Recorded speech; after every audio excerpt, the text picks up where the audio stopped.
불행해 보이는 목회자들이 많아요. 저게 직장인이지 사명자인가, 저게 사람의 종이지 목사인가 싶은 참 안타까워서 제가 얼마 전에도 제 사례에다가 더 보태가지고 사모님 드리고 온 교회도 있는데, 물질적으로 가난해서 불쌍하다는 게 아니라 진짜 사명자로서의 삶을 살아가지 못하고 겨우 먹고 살라고 목회하는 사람들을 보면 저는 세상에서 가장 구질구질하고 가장 불쌍한 사람 같아요. 그래서 하나님 저 하기 싫은데 당신이 억지로 끌어다가 일 시키니까 그럼 저 왜 부르셨는지 그 목적과 사명을 알려달라고. 저는 지금도 단 하루라도 밥벌이로 목회할 생각이 없고, 지금 이 순간도 그래요. 차라리 혀를 깨물고 죽으면 죽었지 나는 직업으로 목사의 길을 갈 생각이 추호도 없으니까 저를 부르신 목적과 사명을 알려달라고 하나님께 울부짖으며 일본 유학 시절에 기도할 때, 하나님께서 저에게 주신 사명 중에 하나가 교단주의의 벽을 허물라 하는 말씀이었고, 그래서 제가 가장 싫어하고 제가 가장 안 맞는다고 생각했던, 저는 성령 사역을 이해를 못했거든요. 그래서 순복음교단, 저는 순복음교회를 단 하루도 안 다녀보고 순복음교단의 목사가 된 특이한 전력을 갖고 있고, 여의도 순복음교회 본당에 서가지고 여기가 제일 큰 본당이에요. 그랬더니 사람들이 옆에 깜짝 놀라는 거예요. 그래서 여기 안 와보셨냐고 해서 예, 지금 처음 와봤다 그랬더니 여의도 순복음교회를 하루도 안 와보고 강대상에 서서 말씀을 전한 놈도 제가 최초라고. 근데 왜 물어보냐, 그래서 생각보다 너무 작아 보여서요. 그랬더니 이런 미친놈도 처음이라고 그런 소리를 들었던 사람인데, 그래서 저는 순복음교회를 하루도 안 다녀보고 교단을 크로스 해가지고 순복음교회 이제 교단의 신학교를 들어가, 지금 제가 이제 부총장 총장 되는데, 가보니까 거기서 한 교수님이 툭 던진 말 한마디가, 야, 우리 순복음 어찌됐든 기독교 2000년 역사의 가장 큰 교회가 우리 순복음에서 나왔고, 각 지역마다 가장 대표적인 대형 교회는 랜드마크처럼 우리 순복음교단이 탁 세워지고 있는데, 희한하게 이상하게 정말 신비스러울 만큼 유일하게 안 되는 곳이 울산이라는 거예요. 울산은 조용기 목사님의 고향이 있기도 한데, 그래서 그런가 희한하게 울산만 안 된대. 전 조용기 목사님 고향이 울산인지도 몰랐어요.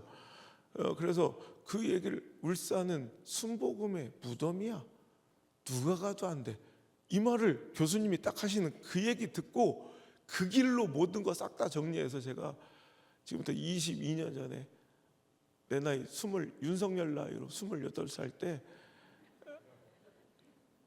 총각 전도사로, 그러니까 신대원 들어가고 2년 만에, 아니 2개월 만에 그냥 무작정 혼자 내려와서 생개척을 한 게 이제 우리 교회 시작이 된 거고요. 혼자 개척해가지고 그놈의 거 이럴 줄 알았으면 결혼이라도 하고 개척을 했어야 되는데, 그난 마누라가 없어.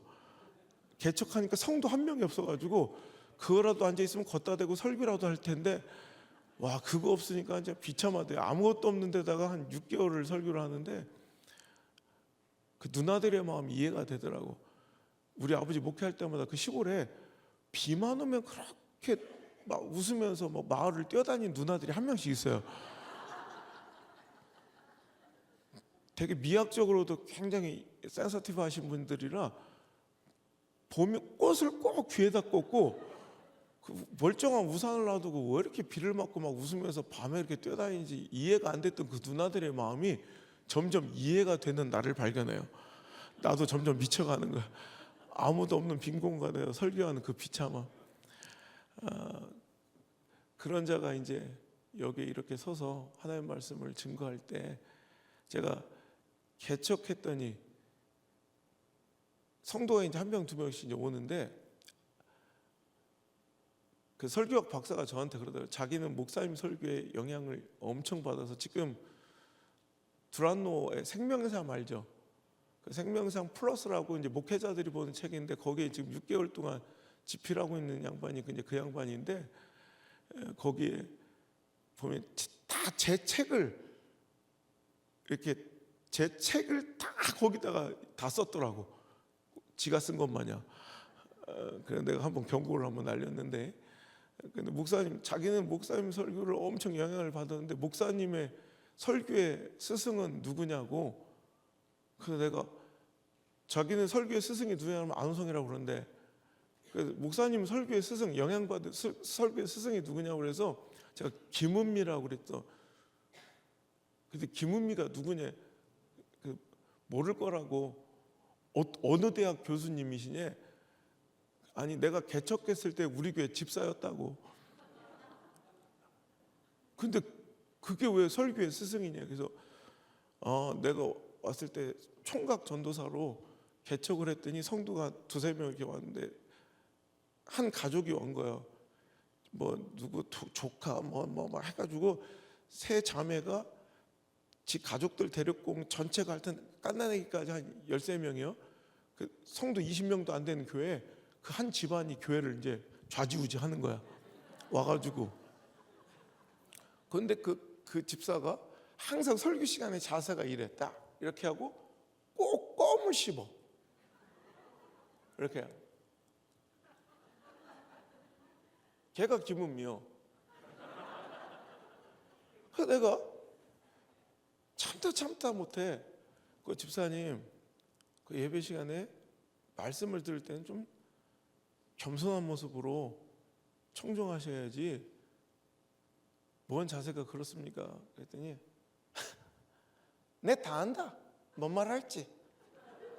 뭔 얘기냐면 평생을 교회를 다녀가지고 주보만 딱 보면 그날 본문 나오고 제목 나오잖아. 딱 보면 이 얘기네. 학교 선생이니까 이 통박은 좀 있는 거야.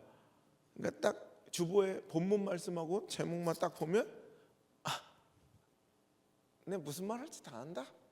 뻔한 설교 이제 하도 많이 들어서 그 말이 너무 자존심이 상하는 거야. 그래서 그날부터 그래? 니까짓 게 다 알아? 그렇다면 네가 뭐를 설교를 하겠다. 그래서 그때부터 제목을 신비롭게 잡는 거야. 막 도대체 이게 뭔 말일까 막 궁금해서 손이 발발발 떨리게. 그때부터 그래서 제 책 제목들이 다 설교 제목에서 나온 거야. 그러니까 이번에 또 규정에 또 지금 책을 이제 써달라고 또 해서 2권을 준비 중인데 하여튼 뭐 이런 거예요. 꽃길이 아니어도, 꽃길이 아니어도.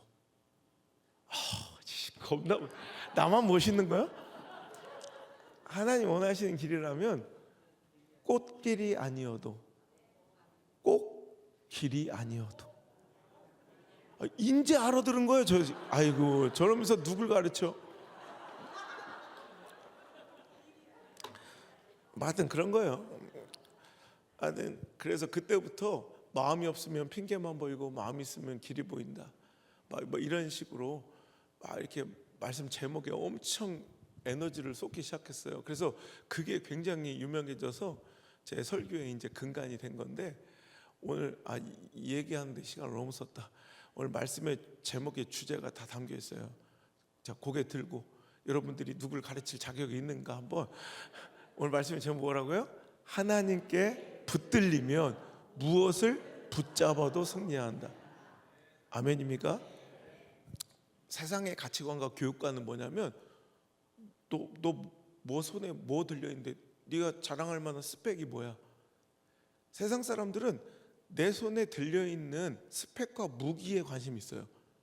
이 시대 트렌드, 이 시대의 성공의 가능성을 점칠 만한 어떤 무기나 스펙을 붙잡고 있어야 승리의 가능성을 높이 본다고. 근데 신앙의 교육과는 달라요. 신앙의 가치관은 완전히 달라서 세상은 우리의 손에 뭐가 들려있는지 뭐가 붙잡혀 있는지에 관심이 있지만 하나님의 시선은 내 인생이 누구 손에 붙들려 있는가가 관심이에요. 그러니까 오늘 세상 사람들은 야야 요즘에는 AI가 대세래, 블록체인이 대세래, 뭐 돈 벌러 야야 코인 사야 돼, 주식 사야 돼, 아파트 사야 돼, 영끌. 이 얼마나 끔찍한 소리야. 영혼까지 다 끌어다가 탈탈 털어서 영혼이라도 팔아서 그거 사야 내일 먹거리가 되고 네 노후가 안정된대. 너 성공할 수 있대. 이게 얼마나 미친 소리예요. 영혼을 팔고 영혼을 끌어다가 이거 붙잡으면 승리할 거라고 착각하는 시대의 사람들이 다 실패하고 자빠지고 있잖아요. 여러분, 우리 손에 무엇이 붙잡혀 있는지가 중요한 게 아니라 내가 어떤 스펙과 시대의 성공의 아이템을 붙잡고 있는 게 중요한 게 아니라, 여러분, 시대는 너무 빠르게 급변해서 제가 이 설교를 한 7년 전에, 벌써 7, 8년 전에 이런 얘기를 했어요. 앞으로 여러분 5년만 지나도 AI 인공지능 시대가 올 텐데, 그때는 우리나라에 이런 이름의 학문도 없었고 원서 한 편도 없었어. 우리나라에. 그게 뭐냐면 프롬프트 엔지니어링이라는, 그러니까 그 AI라는 것이 인공지능이 있어서 우리가 뭔가 질문값을 넣으면 그것에서 답을 해주는 시대가 온다. 마치 오늘 자기가 막 많은 것을 연구하고 영어를 잘하고 이런 문제, 이건 삽질이다, 삽질. 이제 포크레인이 개발된다. 그럼 삽질을 내가 얼마나 삽질 잘한 삽질 기능사야, 이거는 무의미한 시대가 온다.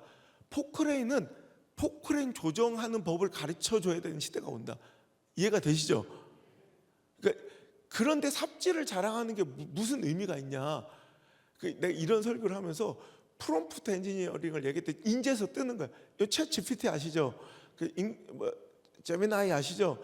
거기에 어떤 질문값을 넣느냐에 따라서 이 AI 인공지능이 그래서 구현해내는 능력치가 달라지는 거예요. 그래서 옛날에 프롬프트 엔지니어링 이게 이제 입력값을 넣어줄 때 그거 하나만 질문값을 잘 넣어주면 그 질문 하나에 500만 원, 1000만 원, 1억 받는 사람이 생겼어요.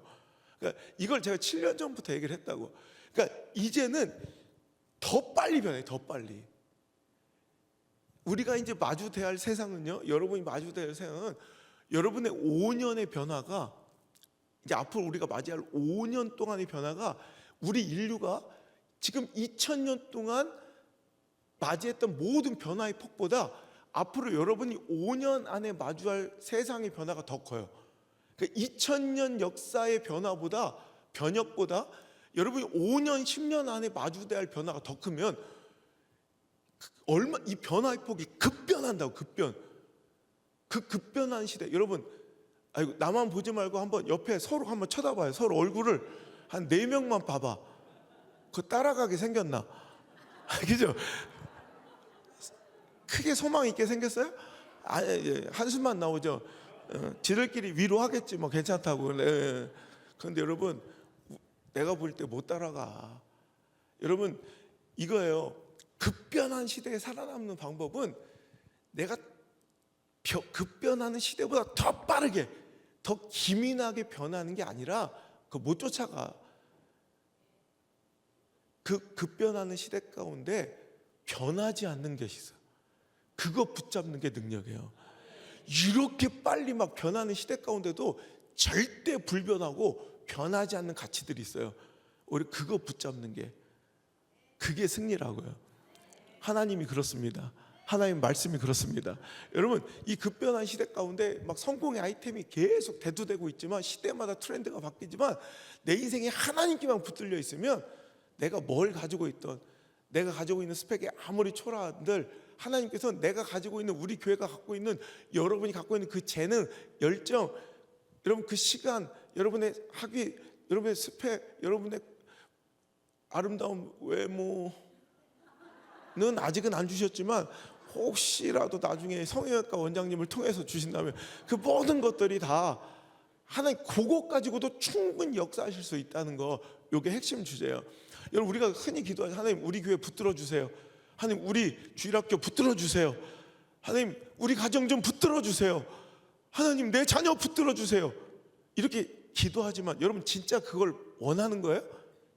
여러분, 붙들린다는 게 뭐예요? 여러분, 붙들렸다. 자, 붙들린다는 건 내 통제권의 상실이에요. 내 경영권의 포기예요. 내 적극적인 능동적인 내 선택을 위임하는 거예요. 여러분, 지금은 내 마음대로 뭐 고만고만한 지식 가지고 뭐 하여튼 간에 잘 살아보려고 내가 선택하고 결정하고 내가 고민하고 내가 판단하죠. 이 모든 권한을 다 포기하는 게 붙들리는 거예요. 예를 들어서 오늘 길거리를 활보하던 도둑놈이 경찰한테 붙들렸어. 자, 그러면 그날부터, 그 시간부터 이 도둑놈은 자, 경찰한테 붙들려 구치소에 갇혔어. 그럼 그때부터 우리는 하잖아요. 오늘 야식을 먹을까 말까 고민해야 안 해요? 자기들은 하지. 그런데 자, 오늘 경찰한테 붙들린 도둑놈은 피자 먹을까 치킨 먹을까 고민해야 안 해요? 없어요. 붙들리면 자기 선택권이었고 자기 결정권, 자기 경영권이 완전히 없는 거야. 이해가 되시죠? 마치 토끼 귀때기를 잡힌 것처럼, 토끼가 귀때기를 붙들리면 꼼짝 못하죠. 닭 날개 쭉지를 붙들린 것처럼, 뱀 새끼 대가리를 딱 붙든 것처럼 아무것도 할 수 없어. 내 스스로의 통제권이 없는 게 붙들리는 거야. 자, 이 개념을 이해하셔야 오늘 말씀이 풀려요. 자, 그럼 하나님께 붙들린다. 그럼 이제부터 내 삶에 통제권이 없는 거예요. 아무리 바둥거려봤자 그 붙들린 손에 의해서 이끌려가는 거예요. 그게 좋아요? 좋죠. 왜? 우리 하나님이 날 붙들어 주셔서 그분의 통제권에 가는 건데, 이러면 우리 교회 부흥, 내가 열심히 해서 이번에 배가 부흥. 그러니까 나의 목적과 하나님의 목적이 방향이 같을 때, 이건 하나님이 나를 붙들어 주시고 내 인생과 함께 하시면 이거 천군만마를 얻은 거고, 순풍에 돛단 것처럼 엄청난 강력한 에너지가 나와, 시너지가. 그죠? 근데 문제는 이런 거예요. 나는요 꼭 이리로 가야 될 것 같은데, 하나님 나를 붙들고 우리 교회를 붙들고 내 사역을 붙들고 계신 분이 난 꼭 일로 가야 살 것 같고, 일로 가야 부흥할 것 같고, 이걸 해야 내가 축복받을 것 같고, 이거 해야 될 것 같은데, 나를 붙든 그분이 꼭 망할 것 같은 길로, 정말 이러면 안 될 것 같은 두려운 길로 나를 인도하여 가신다면 그 붙들린 것은 엄청난 공포가 될 거예요. 그러겠죠? 여러분, 신앙생활은 이런 거예요. 나는 꼭 이거 해야 살 것 같은데 하나님 정반대 일을 시키세요. 그죠? 나는 꼭 이렇게 해야 내 안전이 보장됐고 안정할 것 같은데 하나님은 말도 안 되는, 남들이 혀를 차고 손가락질하는 그 길로 나를 보낼 때가 있다. 제가 22년 전에 그 스펙 다 내려놓고 주변에 청들 다 거절하고, 아니 순복음의 무덤 누가 와도 안 된대. 나 그 말이 너무 자존심이 상하고 열받아서, 하나님이 시퍼렇게 살아계신데 여긴들 안 되고 저기는 되는 데가 있냐는 거예요. 그럼 내가 그래 교단 본부에 전화해서 내가 지금 당장 짐 싸갖고 거기 개척하러 갈 테니까 선배들 뭘 안 된다고 징징거리고 찌질이처럼 쪼다처럼 그러고 있냐, 내가 갈 테니까 가장 힘든 곳 하나 찍어달라. 그래서 내가 내려온 거예요. 사람들이 그때는 다 손가락질하고 혀를 차네. 아이고 더러 죽겠어. 아주 막 우리 교회 앞에 침이 흥건해. 아침마다 망할 길로 왔다, 몰라서 왔다, 저러다 저거 큰일 나, 젊은 놈이 저거 아무것도 모른다. 여러분, 22년 전만 해도 다 혀를 찰 일이고 망할 거라고 그러고 미쳤다고 하고 저러다 문 닫는다고 하고 다 불쌍하게 여겼던 그 길, 저라고 그거 몰라요? 저도 굉장히 똑똑한 사람이에요. 내 주변에 있는 사람들이, 나보다 수준이 낮은 사람들이 판단할 정도의 그 가능성과 확률과 통계와 분석을 내가 못하겠어요? 나도 알아요. 나도 여기 있어요. 서울로 가고 대형교회 부목사 출신으로 착착 뭔가 스펙을 쌓아가고 그런 길이 열리고 자꾸 청빙을 받는데도 그거 다 거절. 여기에 있어야 그게 안정될 것 같은데, 평안할 것 같은데, 그때 박사학위 받고 스펙 좀 쌓아서 코스가 있거든. 대형교회 가서 부목사 생활 좀 하다가 딱 해가지고 이제 중형 정도 되는 교회 맡고 막 이런 게 있잖아. 근데 하나님은 막 난생 가보지는 못한 이름도 상거로 남창 막 나 지금도 막 그 옆에 정관, 그 옆에 대변, 막 진짜 이름만 들어도 막 아직도 내가 왜 여기 사는지 모르겠어요. 이런 시골 바닷가 마을에 그 텃세심한 대로 그것도 뭔가 딱 인프라가 갖춰져 있고 나를 환영하고 기다리는 사람이 있는 게 아니라 센 게 아무도 없어. 아무도. 왔더니 환영해 주는 사람이 있더라. 꽃가루를 뿌려주는 게 아니라 똥을 뿌리더라고 저한테. 진짜로 교회 진다니까 와서 똥을 뿌리더라고. 그러니까 거기 간다는 건 내가 꼭 사지로 가는 것 같고 망할 길로 가는 것 같았어요. 근데 절대 그러지 않아요. 그러니까 이게 나를 붙드신 분이 나를 일로 인도하실 때 나는 꼭 여기 가면 죽을 것 같다고, 망할 것 같다고, 내 인생 끝난 것 같다고요. 일로 가야 살 것 같은데 내가 그분께 붙들려 있으면 내 선택권은 없어. 내 경영권은 없어. 내가 능동적으로 내 삶을 선택할 수 없어. 그냥 끌려가야 돼. 여러분, 이 삶이 그렇게 행복하지만 않아요.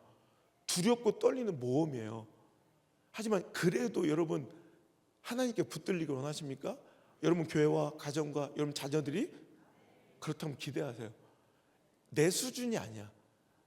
이제는 내 경영을 포기하고 내 선택과 결정을, 그 권한을 위임했다는 얘기라고 그랬죠. 자이든 타이든 붙들렸다는 건, 그죠? 그렇다는 것은 이제는 그분이 경영하시는 삶이에요.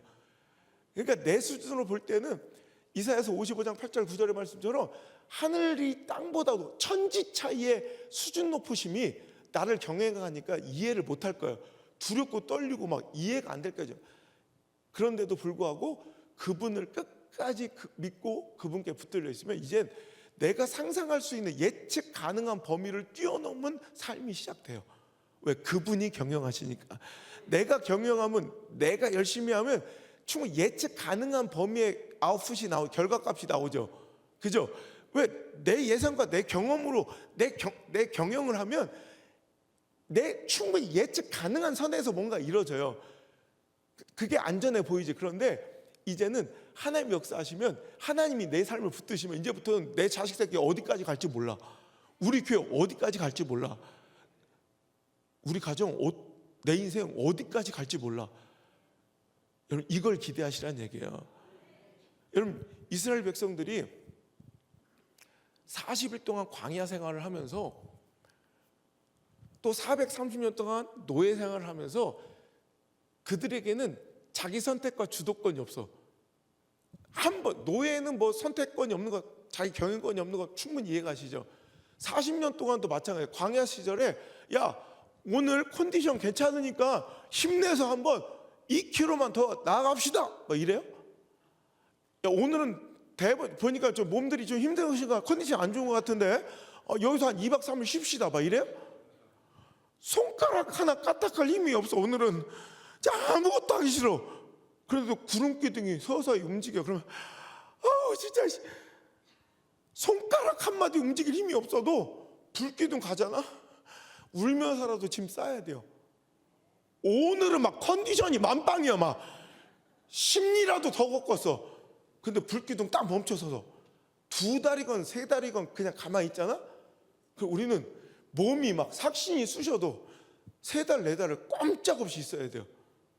진짜 내일 어떻게 될지 몰라. 동으로 갈지 서로 갈지 남으로 갈지 북으로 갈지 5km 갈지 여기서 한 달 있을지 2달 1년을 있을지 아무것도 몰라. 그냥 내일 돼봐야 알아. 한마디로 내일 일은 안 해? 내일 일은 난 몰라요. 진짜 내일 돼봐야 알아. 여러분, 그런 삶이, 내일 내가 내일 여기까지 가는 거야? 진짜 오늘 일찍 자. 내일 새벽에 출발한다. 뭐 이런 게 아니라 뭘로 그냥 자고 일어나 보면 이제 짐 싸러 가면 짐 싸면 되고, 움직이면 가면 되고, 멈춰 있으면 도대체 언제까지 있어야 되는 거예요? 모르지만 그냥 있어야 돼요. 이런 삶이, 이스라엘의 이런 삶이, 그 백성들의 이런 삶이 그들은 행복했을까요? 불안했을까요? 행복? 불안? 행복? 뭐 각자 나름이겠지 뭐. 그러니까 내일 일은 난 모르는데 나를 주도하고 하여튼 내 발걸음 인도하시는 그분에 대한 확실한 신뢰가 있는 사람은 행복할 거야. 하지만 약간 못 믿겠어. 따라가긴 하는데 이거 약간 다단계 같아. 가면서도 약간 불안하잖아. 이렇게 가긴 가는데 어쩔 수 없이 잠깐 와보라고 좋은 소식 전해준다고 해서 갔는데 이상하게 내일이면 내 팔짱에 옥작판이 껴있을 것 같고 막 약간 불안한 게 있잖아. 그런 게 있잖아요. 그러니까 이게 상대가 누구냐, 나를 끌고 가는 그 상대가 누구냐에 따라서 우리는 불안하기도 하고 되게 신나기도 할 건데, 이스라엘 백성들은 하나님에 대한 절대 신뢰가 없었나 봐. 그게 싫고 불안한 거야. 예를 들어서 여러분, 나는 우리 아버지 목회 50년을 옆에 지켜보면서 내일 일은 난 몰라요. 아까 막 행복하다고 그랬잖아. 그런데 하나님이 내 인생 이끌어가는데 난 몰라. 우리 교회 어떻게, 난 내 인생 내 자식들끼리 어떻게 했지 몰라. 하나님이 끝인데 뭐. 여호와 나의 목자 되신데. 이러면서 되게 행복해 하시는 줄 알았어. 우리 성도님들은 다 믿음 있으시니까. 기도할 때 보면 세상 목숨이 심장이라도 꺼내. 옛날 또 찬양들은 막 피가 튀어. 막 내 피를 그냥 내 생명 막 너무 찬란해가지고 난 그분들은 그게 되게 행복한 줄 알았더니 지금 가만히 생각해보니까 우리 아버지 교인들 내가 50년을 지켜본 결과 내일 일은 난 몰라요를 즐겁게 부르는 사람을 한 명도 못 봤어. 다 장송곡이야. 장송곡. 내일 일은 난 몰라요 아버지. 장래일도 몰라요. 아주 알아 죽어. 그런데 여러분 제가 1년에 한 2달 정도는 해외 집회를 다니는데 그때마다 우리 막둥이 외동딸 우리 안나는 아들 딸이 있거든. 그냥 딸이 아니라 아들 뒤에 딸 천사 공주.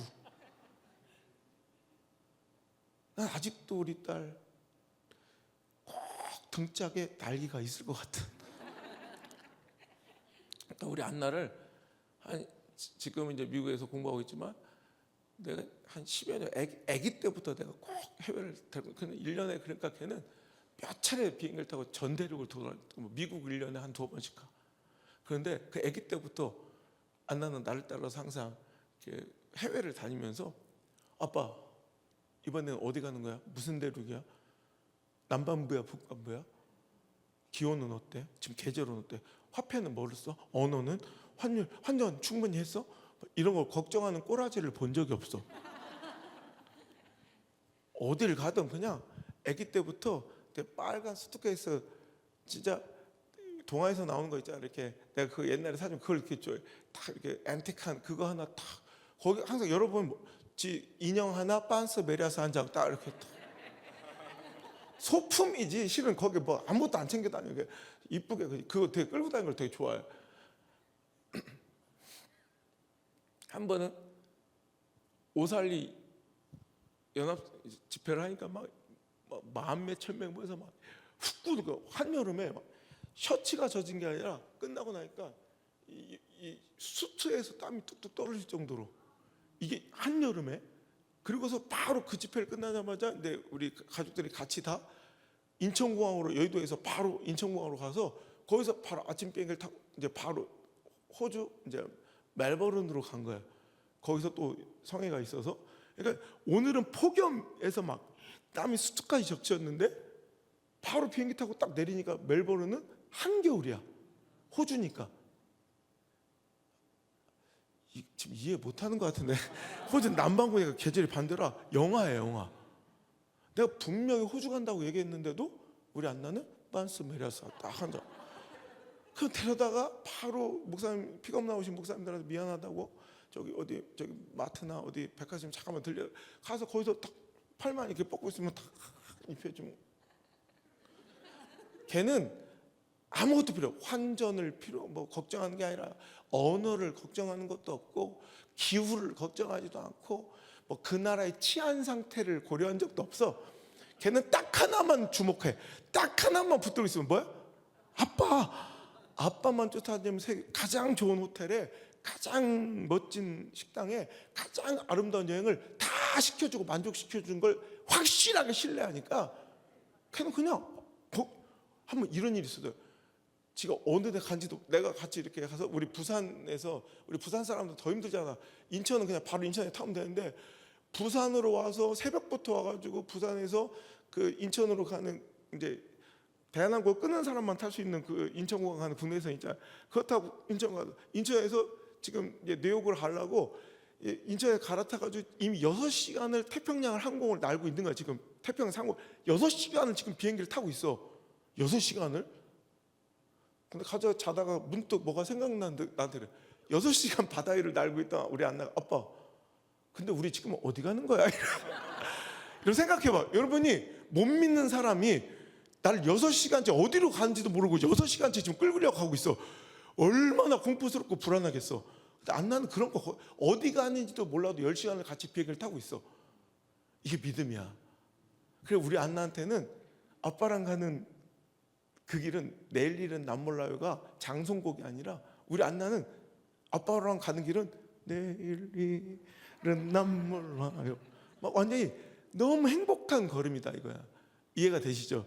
근데 안타깝게도 이스라엘 백성들은 하나님의 신뢰가 없으니 장송곡 같은 자기들처럼 장송곡 같은 내일 일은 난 몰라요를 꾸역꾸역 불러가며 40년을 살다가 가나안 땅에 돌아왔더니 가나안 땅의 이방 사람들은 이방신을 섬기는데 바알신을 섬기는데 그게 얼마나 매력적인지 그들은 농경 문화에 당시는 4차 산업혁명처럼 최첨단의 문명 속에 살면서 농경을 하는데 추수한 것들을 다 자기들이 경영해.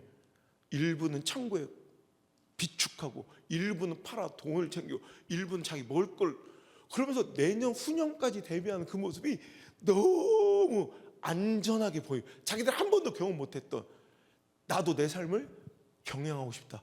맨날 하나님 주신 거 아침마다 만나 먹고 어디로 가든지 이끌려다 이런 삶이 싫은 거야. 하나님에 대한 신뢰가 없는 사람은 내가 내 삶을 경영해야 안전하다고 생각하고 그걸 행복하게 여기는 그게 바알의 정체예요. 오늘 한국 교회도요 성도들의 삶에도 바알 숭배가 얼마나 많은지 몰라. 하나님 말로는 하나님 붙들어 달라고 하면서도 하나님이 내 인생을 전적으로 이끌어가는 걸 두려워하고 내가 뭔가를 해야 내가 회의하고 우리가 집단지성으로 뭔가를 막 그냥 결과를 도출하고 내가 나서지 않으면 우리 교회 안 될 것 같고 뭐 성교나 하나님 명령과 비전 주도 뭐 내가 뭐 잘못한 거 있는 건 아니지 뭐 삐진 거 아니지 아니야 그래 난 시험 들어서 가나 싶어서 그건 아니야 뭐 그런 게 많다고요. 아니 하나님 명령입니까? 주의종에 말씀하시면 이게 하나님 주신 비전입니까? 이게 궁금해야 되는데 지금 우리 교회 예산이 얼마나 됩니까? 돈은 되겠어요? 이것부터 여러분 계산하고 있는 우리들의 모습이에요. 하나님께 붙들려 있다는 건 그런 모습이 아니라 그저 하나님의 뜻인지 아닌지가 중요한 거야. 그러니까 내 선택과 결정, 내 감정과 관계대로 확률과 통계와 분석과 미래 예측과 전망대로 우리 교회를 막 지성들 모아 그 모은다고 뭐 얼마나 되게 솔직히 그게 필요하셨다면 차라리 여러분 내가 좋은 방법 알려드릴게. 그 회의하지 마시고 한 300만 주면 좋은 컨설턴트 와가지고요 교회 쫙 둘러 컨설팅 딱 주면 그게 자기들 6 모인 것보다 훨씬 나아. 아니 솔직히 진짜. 그런데 어줍지 않게 그거 하면서 내가 하나님을 크고 거창하게 하고 있느냐 착각하는 거야. 너무 센가? 하나님께 붙들리는 건 송두리째 무장해제하고 그냥 죽으면 죽으리다. 그리 아니하실지라도. 이게 하나님께 붙들린 삶인데 자 그럼 다시 한번 물어볼게요. 진짜 붙들리고 싶어요? 그럼 된 거예요. 그럼 여러분의 인생은 이제 제가 이제 설명하는 것처럼 이제 뭐가 돼도 이상하지 않는 한계를 뛰어넘고 초월하고 예측 불가능한 삶을 이게 부정적인 의미에서가 아니라 내 예측 가능한 범주 그 수준이 아니라 자 안호성이라는 인간이 옛날에 되게 쓰레기처럼 살고 공부도 되게 잘했지만 쌈질도 잘했어요. 막 폭력배 애들하고 어울려 다니고 막 난리가 막 옛날에 쓰레기 막 진짜 아우 여러분 뭘 상상하시든 한번 최악으로 상상해 보세요. 그 이상의 쓰레기였어요. 진짜 9시 뉴스에 나온 사건에도 내가 그 현장에 있었던 그 정도로 지금도 생각하면 눈물이 나고 살이 떨릴 정도로. 그런데 이런 쓰레기 같은 인간한테도 내 인생 안호성이라는 인생이 이렇게 될 거라고 안호성이라는 인간을 가장 긍정적으로 바라봐주고 가장 최고의 높은 수준의 기대치로 바라봐주는 사람이 누굴까요? 전 세계에서. 아니, 사람이라고 했잖아. 하나님 빼고 자 사람 전 세계 80억 인구 중에 나를 가장 긍정적으로 가장 높은 기대치를 갖고 있는 사람 누굴까요? 우리 엄마 아빠. 우리 엄마 아빠. 그래도 우리 호상이는 마음은 착하네요. 친구를 잘못 만나서 그렇지. 그 새끼 엄마도 그래 항상 저 새끼 만나서 저렇게 됐다. 우리 엄마 아빠야.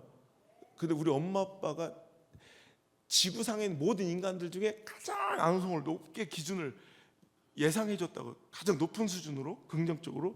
근데 우리 엄마 아빠 수준을 초월했어. 뛰어넘었어. 우리 엄마 아빠 수준이 하나님의 수준을 못 따라가는 거야. 하나님이 저에게 주시는 축복과 은혜와 영광은 우리 엄마 아빠 수준이 아니야. 큰일 날 뻔했어. 우리 엄마 아빠 기도대로 될 뻔했어 나. 그럼 큰일 난 거야.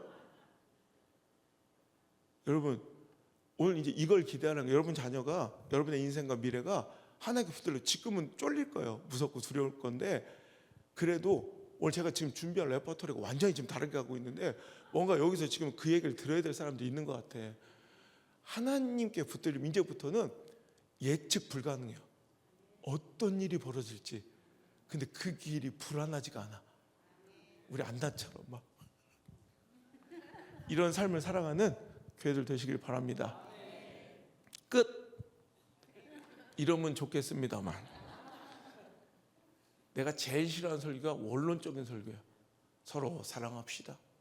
싫어요! 이럴 사람 어디 있어?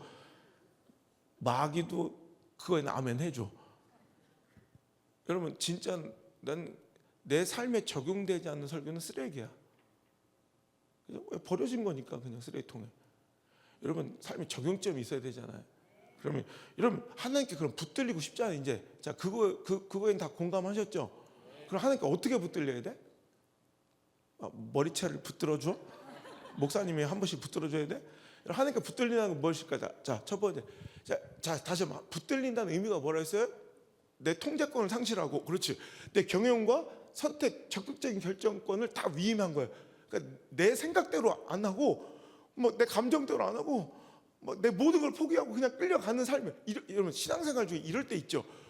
이거 내가 못할 일을 하고 있고, 이거 내 생각과 내 감정으로는 도저히 반대된 일을 하고 있을 때가 있어. 신앙생활 하다 보면 이게 붙들린 거예요. 어떨 때 그래요? 은혜 받았을 때, 성령 받았을 때. 은혜 받고 불 받잖아? 그럼 내 처지는, 내 형편으로 도저히 안 돼. 근데 그걸 드리고 있어. 여러분, 지금 몇 명 은혜 받으려고 그래. 정신 차려. 이거 큰일 나. 함부로 은혜 받으면 큰일 나. 그럼 나도 모르게 막 헌신하고 있다니까. 여러분, 은혜 받고 성령 받으면 내 인격으로 못할 짓을 해. 그 사람을 끌어안고 있어. 괜찮아. 용서하고 있어. 그죠? 이거 내 인격을, 장님 인격으로 죽었다 깨어나도 못해. 알아? 자기 알지도 못하면서. 근데 은혜 받잖아? 그럼 그 사람 손을 잡고, 그래서 우리 한번 잘해봅시다. 그래, 싸우지 말고 서로. 내가 그땐 잘못했네. 이러고 있다니까. 은혜 받으면 그렇게 돼요. 성령 받으면 그렇게 돼. 그러니까 사도 바울도 그래요. 난 아시아로 가려고 다 준비하고 계획하고 다 모든 거 다 했어. 근데 성령이 막으시고 예수의 영이 이끄시사 어디로 가? 막에는 이게 붙들린 거예요. 나는 내 사고와 선택과 결정과 많은 사람들의 의견과 모든 준비, 모든 걸 볼 때 아시아로 가는 게 옳다고 생각해. 내 선택은, 내 경영은. 근데 하나님께 붙들린 인생은 그걸 포기한다고 그랬죠. 오늘도 성령이 이끄시니까 글로 가. 이런 거예요. 그리고 예루살렘으로 갈 때는 내가 달려갈 길, 주 예수 그리스도께 받은 사명, 그 은혜의 복음을 전하는 일에는 내 생명도 조금도 아끼지 않겠다고. 거기 가면 뭐가 있대요? 환난과 결박이 기다린대. 우리는 여러분, 내 선택과 결정으로 거기 가면 좋은 일이 있어. 거기 가면 2배로 부흥해. 거기 가면 엄청난 축복이 있어. 그럼 가지만 거기 가면 너 깜방 가. 너 가면 너는 환난 당하고 고난 당해. 너 거기 가면 옥찬판 6개 사야 돼. 이러면 가야 안 가요? 모르고 속아서는 갈 수 있지만 알면 가야 안 가요? 아씨, 큰일 날 뻔했네. 갈 뻔했네. 이래야 되잖아. 근데 여러분, 사도 바울은 지금 알아. 예수의 영이, 성령이, 내가 지금 성령에 매였대. 이게 뭐예요? 성령에게 붙들렸다는 거예요. 붙들리니까 거기를 가. 죽을 길도 간다는 거예요. 죽을 길도. 이게 붙들린 거예요. 보세요. 성령 충만한 사람은 내 뜻과 감정대로 살아가지 않아. 상황과 처지, 행편 논리로 살지 않고 하나님 원하시는 길을 가게 되더라. 오늘 여러분 우리가 읽은 본문의 말씀, 임팩트가 너무 강해서 어릴 때부터 되게 좋아하던 말씀이잖아요. 그죠? 삼손이 오늘 여러분 대사건이요. 혼자서 몇 명을 죽였대? 1000명. 와, 장로님, 우리 옛날에 17대 1까지 가능했잖아. 18명부터 약간 숨이 가빠지지. 아이고, 한참 때 17명. 우리 말라깽 우리 장로님도 16까지는 가능했잖아. 17부터 좀 힘들겠지. 근데 여러분, 1000명은 좀 구라 같아. 근데 그렇게 했다는 거, 1000명을 죽였다. 그 우리의 관심 어디에 쏟아지냐면 1000명? 자, 그 다음 관심사 뭐냐? 우리는 항상 이런 거 봐. 1000명. 몇 명인데? 얼마? 1000명. 그 다음 관심사 뭘까요? 뭘로 이겼대? 무슨 프로그램을 쓴대? 그때 뭐래요? 나귀, 턱뼈. 우리는 와, 요즘은 나귀, 턱뼈가 트렌드구나 이런다고요. 여러분, 교사 강습회든이나 이런 데 가보면 대부분 이런 거 정보 받으러 와. 여러분, 그런 게 아니에요. 하나님이 진짜 우리에게 이 장면에서 보여주고 싶었던 건 14절이에요. 한번 읽어볼게요. 시작.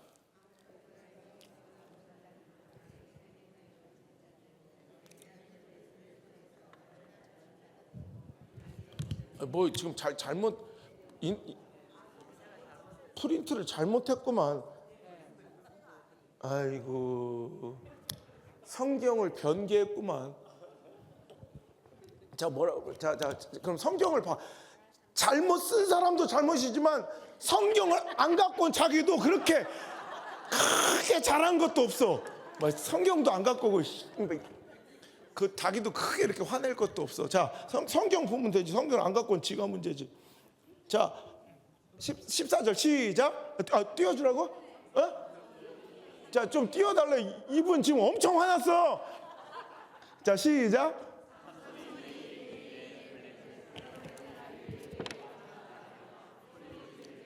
여호와의 영이 삼손에게 갑자기 자, 보세요. 사도 바울에게도 예수의 영이 임하고 성령에 매였을 때 자기가 선택한 길, 결정한 길을 안 가잖아요. 못 가잖아. 그것처럼 오늘도요, 삼손에게 벌어진 일, 하나님께서 우리에게 관심을 못 두고 싶은, 우리 교사들에게 정말 관심 갖게 하고 싶은, 정말 여러분들이 흠모하고 사모하고 갈망해야 될 것은 다른 게 아니라 바로 여호와의 영이 그에게 갑자기 임하신 사건이에요. 내가 왜 일로 온 줄 알아요? 아까부터 자기들이 계속 모가지가 아플 것 같더라고. 그래서 내가 이렇게 살짝 와서 모가지를 틀을 수 있는, 이렇게 섬세한 강사는 내가 알기로는 2명인가 대한민국에 3명인가 그렇다는 거예요. 알지도 못하면서.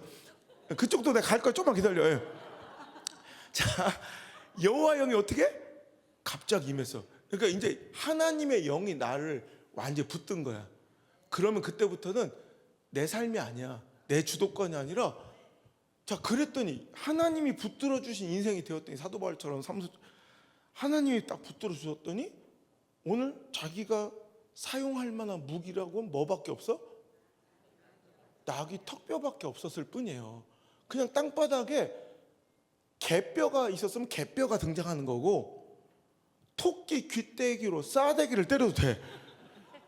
나귀 턱뼈라는 아이템이 그에게 승리를 준 게 아니라 하나님의 영이 임해서 그의 인생을 붙들어 주셨더니, 그와 동행했더니 그때부터는 그의 손에 들려있는 그 하찮은 마른 뼈, 나귀 턱뼈마저도 승리의 도구가 된다는 게 하나님의 메시지지, 우리는 지금 나귀 턱뼈에 환장을 해.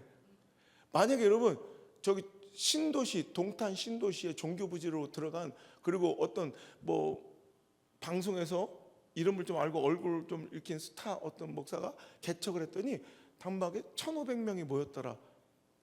이런 뉴스 보면 우리는 자꾸 바로 어떤 국민일보 하단 광고에 5단 광고로 바로 그 다음 달 실려. 와보라, 나귀 턱뼈 세미나. 당신 교회도 부흥할 수 있습니다. 그럼 나귀 턱뼈를 자랑하려고 해. 근데 여러분, 그게 아니라 하나님의 영이 임하시면 어떤 상황, 처지, 형편, 그게 창원일지라도, 김해일지라도, 진주일지라도, 여러분 남창일지라도 그 그게 대단해서 이긴 것이 아니라 하나님 붙들어 주신 인생은 그런 것 가지고도 승리하더라.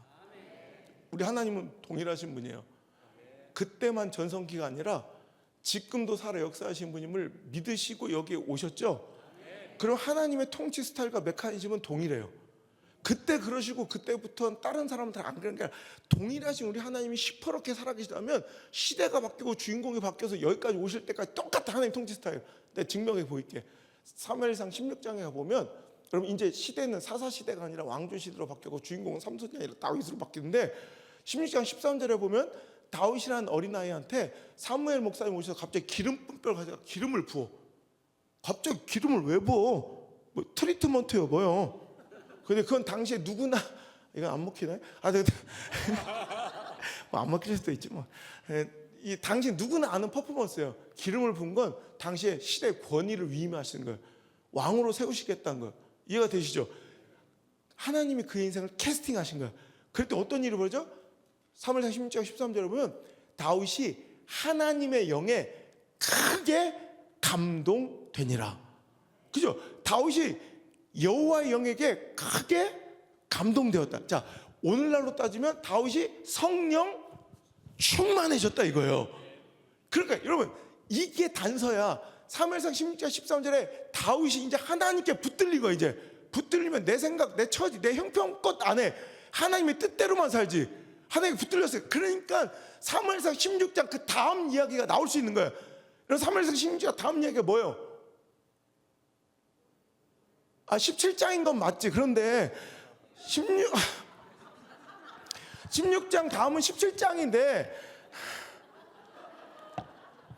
17장 얘기가 뭐냐고. 자기들 되게 어떻게 보면 똑똑한 것 같아. 되게 무식해. 자, 뭐예요? 다윗과 그 유명한 골리앗 얘기가 17장이야. 우리 17장 안에서 답을 찾을 게 아니라 다윗이 원래 겁사포가 없고 용기 100배하며 다윗의 취미생활이 골리앗 때려잡기가 아니라 다윗도 무서워. 다윗도 두려운 거예요. 그런데 뭐가 단서야? 그는 지금 하나님께 붙들려 있는 거야.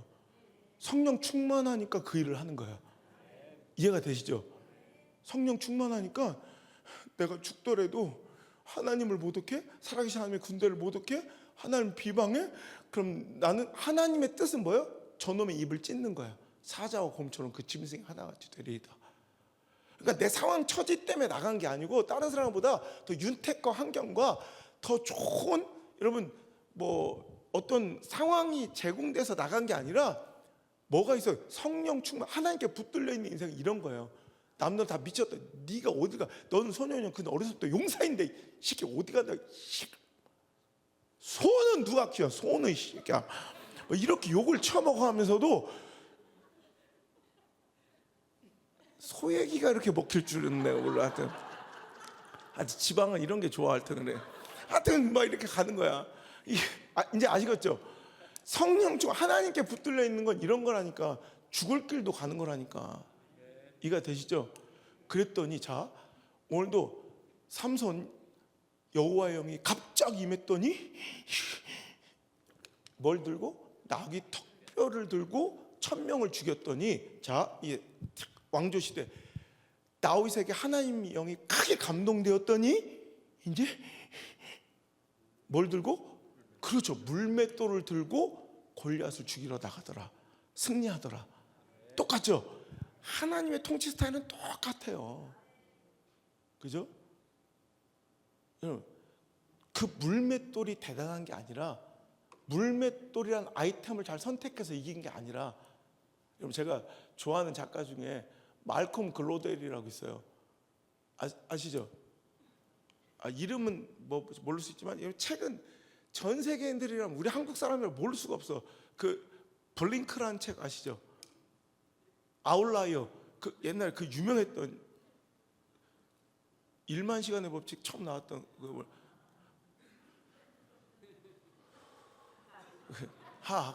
그분이 타임즈에 선정한 가장 영향력 있는 100인의 인물에도 선정이 될 정도로 전 세계 팬덤이 어마어마해요. 근데 그분이 죽지는 않았지만 내가 이제 여기 오니까 기억이 살짝 나네. 그분이 그랬다는 얘기가 있다. 맞아.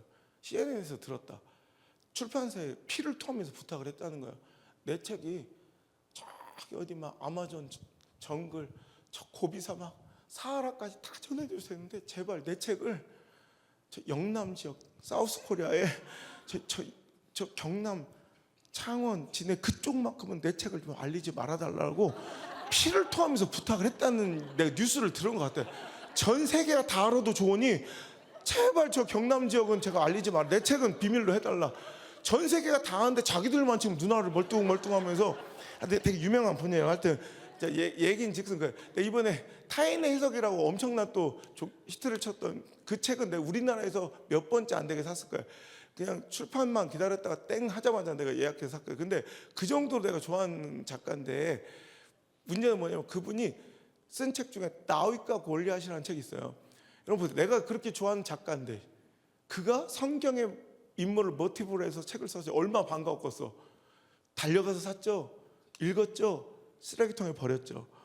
왜냐하면 이게 인문학 강의나 자기계발서 성공학 담론으로는 참 좋은 책인데 신학적으로는 왜 이게 신앙적으로 결부될 수밖에 없잖아요. 신앙을 모티브로 성경을 모티브로 썼으니까 그러니까 왜 이걸 하필 그냥 모티브를 성경에서 신학적으로는 빵점이야. 신앙적으로는 왜냐하면 그의 주장은 이런 거예요. 그러니까 이런 거야. 나는 다윗과 같이 초라한 그러니까 이런 열악한 환경인데 그 골리앗처럼 어마어마한 문제와 환경을 어떻게 이길 수 있을까라는 이제 자기계발서 같은 책이야. 우리 그런 문제 많이 만났잖아요. 상황과 처지는 너무 골리앗처럼 비대해 보이는데 그에 반해 내 처지는 다윗처럼 조그맣고 너무 초라할 때 많죠. 이럴 때 그것을 이기는 방법 뭐 이렇게 자기계발서로 쓴 거야. 근데 거기서 그래 뭐 이런 식이에요. 골리앗은 키가 3m 육박한 거인이었다. 그러니 그는 분명 말단 비대증 환자였을 것이다. 거인증이라고 불려지는 여러분 키가 큰 최영만 같은 사람 이렇게 보면 이렇게 턱이 길고 눈두덩이나 광대가 툭 튀어나오고 프랑켄슈타인 보면 거인들 보면 세계적으로 인종이 달라도 비슷하게 생긴 거 아시죠? 그게 거인증 말단 비대증이에요. 끝말 끝단 말단 마지막 뼈가 비대하게 자라나는 증상인데 마지막 뼈잖아. 여기가 길고 손가락도 길고 여기도 길고 이렇게 눈두덩이 튀어나오고 이게 말단 비대증이야. 그러니까 이런 식이야. 그런데 그 말단 비대증 환자들은 거의 뇌혈류에 문제가 있어서 뇌 수술을 많이 받아요. 최용만 씨도 뇌 수술 받은 거 아시죠? 거의 다 그래. 그리고 시력의 저하와 문제를 겪는 사람들이 거의 절반 이상이에요. 거인증 병 환자들이 거의 시력을 잃는 분들이 많아. 그러니까 이제 말콤 블루델은 그는 분명히 말단 비대증 환자로서 덩치는 크고 화려했을지 몰라도 그는 시력이 약하고 시각에 문제가 있어서 행동이 굼떴을 것이다. 그의 반면에 어린 다윗은 겁나게 민첩했기 때문에 골리앗을 이길 수 있었을 거다. 다윗이 골리앗을 이길 수 있었던 비결 빠밤 스피드 막 이런 식으로 쓰는 거야. 근데 그 중에서 다윗이 골리앗을 이길 수 있었던 비결 두 번째 무기 선택의 탁월함 막 이런 식이야. 접근이 자기가 연구해 보니까 3000년 전 고대 근동의 무기 중에 가장 강력한 무기는 물맷돌이었다. 파괴력을 계산해 본 결과 칼과 창과 단창 어떤 것보다 이 다윗이 선택한 물맷돌이 가장 강력했다. 그래서 자기가 다윗처럼 강가로 나가서 돌을 몇 개를 주워다가 중량을 달고 평균치를 내가지고 여러분 파괴력을 계산, 이 원심력 속도를 계산해서 파괴력을 계산해 본 결과 파괴력이 골리앗 두개골을 깨고도 남았다. 여러분 예수 안 믿으면 이렇게 고생해요. 우리는 하나님이 하셨네요 하면 끝인데 돌을 주워다가 무게를 달고 원심력을 계산해서 파괴력을 우리는 어차피 계산도 못해. 우리 그냥 하나님 하셨어요 하면 되는 걸 그놈의 걸 해본 거야. 근데 파괴력이 세상 그때 3000년 전 고대 팔레스타인에 가장 좋은 무기 가장 강력한 무기는 물맷돌이었는데 물맷돌을 다행히 선택한 다윗은 물맷돌 때문에 승리했다. 말도 안 되는 소리하고 앉았네. 물맷돌이 시대에 가장 강력한 무기면 좋은 무기면 왜 사울 임금님이 돌 들고 다니셔야지 왜 칼 들고 다니셔? 그 미천한 칼을 왜 들고 다니셔? 왕이 돌 들고 다니셔야지. 여러분 그거는 빵점짜리 사고예요. 여러분 물맷돌은 강가에 버려진 누구도 거들떠보지 않는 이까지 걸로 뭘 승리를 해? 이까지 걸로 네가 뭘 할 수 있겠어라고 치부되는 아무것도 안 하찮은 것의 상징이지, 우리의 초라함의 상징이지, 그 형편과 여러분 그 문제와 그 시대 대세에 비해 너무 초라한 우리 교회들의 상징이지. 할렐루야. 이것만 있으면 승리할 수 있겠는데 라는 자부심 섞인 승리의 아이템의 상징이 절대 아니란 말이에요. 그럼 여러분 극단적으로 다윗이 강가로다가 맷걸음돌 5을 골라서 목자에 제거해 놓고 가서 원샷 원킬로 대가리를 깨서 죽였는데, 그럼 만약에 다윗이 강가로 갔어. 근데 돌이 없어. 극단적으로 갑자기 여기 창원 수석 동호회에서 그 전날 와서 돌을 싹 쓸어 갔어. 돌을 하나도 안 남기고 싹 끌고 갔어. 그럼 엄마 돌이 없네. 그럼 다윗은 죽었겠네? 아니죠. 돌이 어떡하지? 했더니 누나를 쑤셔서 죽일 수도 있고, 급한 게 가래침을 뱉더니 기도를 막아서 죽일 수도 있고, 어떻게든 죽어. 골리앗은 무조건 죽어. 하나님이 붙드신 다윗과 맞선 순간 골리앗은 무조건 죽어. 믿습니까?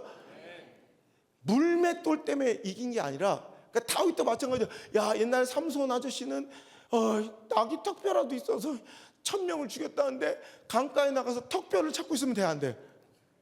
그럼 여러분들도 물맷돌을 찾고 다니면 돼, 안 돼? 여러분이 있는 것, 그것 가지고도 하나님 역사하실 수 있대. 진짜 중요한 건 하나님 우리 교회를 붙들었느냐, 여러분의 사역을 붙들고 있느냐, 여러분의 인생을 붙들고 있느냐가 중요하다는 거예요. 여러분 성령 충만하길 바랍니다. 여러분 원래는 하나님께서 다윗보다 먼저 캐스팅한 사람이 있어요. 누구예요? 사울이에요. 원래 주인공은 사울이었어요. 근데 말을 안 들어먹어. 감독님이 시키는 대로 해야 되잖아. 캐스팅을 했으니까. 시나리오를 쓰신 분도 감독님이잖아. Directed by Jesus Christ, Directed by Holy Spirit. 그러니까 Holy Spirit, 성령님이 지금 이끌고 메가폰 들고 디렉팅을 하고 있으면 성령님이 시킨 대로 해야 되는데, 자, 씬 35-4 7일 동안 꼼짝 말고 3일 올 때까지 기다린 시입니다. 레디 액션. 움직여. 자꾸 지가 뭘 해. 이제 사울씨 왜 그래요? 안 되네. 가만히 있으라고요. 자, 이번 진짜 잘하셔야 돼요. 진짜 자꾸 그냥 안 돼요. 자, 이번에는 씬 59-8 아말렉 진멸하는 거예요. 소품 처먹으면 안 돼요. 소품 처먹지 마요. 그냥 그대로 다 주셔야 돼요. 근데 막 하다가 마블링 툭불을 만난 거야. 그걸 처먹고 있는 거야. 그러지 말라고요. 지금 먹으면 안 된다고. 사울씨. 망쳤어. 야, 우리 영화 접자 이래요? 야, 이거 주인공이 각본대로 안 한다. 그러니까 주인공 입장에서 이래야 더 멋질 것 같은 거야. 지 생각에는 감독의 전체적인 디렉팅이 있는데, 지 생각에는 배우가 볼 때는 여기서 내가 가만히 있으면 안 돼요. 나가서 뭔가 해야 돼요. 이걸 먹어야 돼. 이게 지간에 이게 더 멋있어 보이는 거야. 자꾸 시나리오, 감독의 큰 틀인데 그걸 지가 막 자꾸 어겨. 주연 배우가 자꾸 지 마음대로 연기해요. 이 작품 안 되겠어요. 접어요. 이래요? 아니죠. 어떻게 해요? 안 돼. 주인공을 바꾸는 거예요. 그래서 다윗이 캐스팅된 거야. 그때 혹시 띄워줄 수 있어요? 이분 화나시니까. 사무엘상 나는 괜찮은데 이분이 지금 겁나 화났어. 지금 16장 14절 한번 띄워보세요. 자, 이게 달라진 거예요. 13절엔 하나님의 영이 다윗에 캐스팅되자마자 하나님의 영이 다윗에 크게 감동됐더니 14절 시작. 여호와의 영이 사울에게서 떠나갔다. 스톱. 보세요. 이게 달라졌죠. 지금까지 사울은, 여러분 성경 읽어보면 사울상 16장까지 사울의 인생은 연전연승, 무조건 승리야. 왜? 지가 잘나서가 아니야. 하나님이 그 인생을 캐스팅하시고 붙들어주고 있으니까 승리야. 그런데 이제 뭐 하나만 없어진 거야? 하나님만 떠나가셨대. 그 영만 떠나. 오히려 옛날 그 짐짝 속에 숨어서 버벌 떨면 난 자격 없다고 얘기하던 사울보다는 세상적으로 볼 때는 승리의 가능성이 더 높아졌어요. 경험도 쌓였죠. 왕으로서의 권위도 생겼죠. 지도력도 생겼죠. 군사력도 있죠. 뭐 정치적 권력의 정당성도 생겼죠. 오히려 세상에서 승리할 가능성도 더 높아졌는데 딱 하나만 없는 거야. 하나님만 안 계신 거야.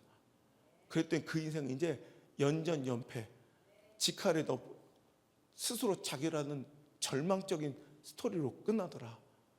다시 삼손으로 넘어오면 삼손도 마찬가지. 여호와의 영이 갑자기 임하시니까 낙이 턱뼈 하나로도 1000명을 죽였던 삼손의 모습이 16장 20절에 보면, 사사기 16장 20절 시작. 드릴라가 이르되 삼손이여 블레셋 사람이 당신에게 들이닥쳤느니라 하니 삼손이 잠을 깨며 이르기를 내가 전과 같이 나가서 몸을 떨치라 하였으나 여호와께서 이미 자기를 떠난 줄 알지 못하더라.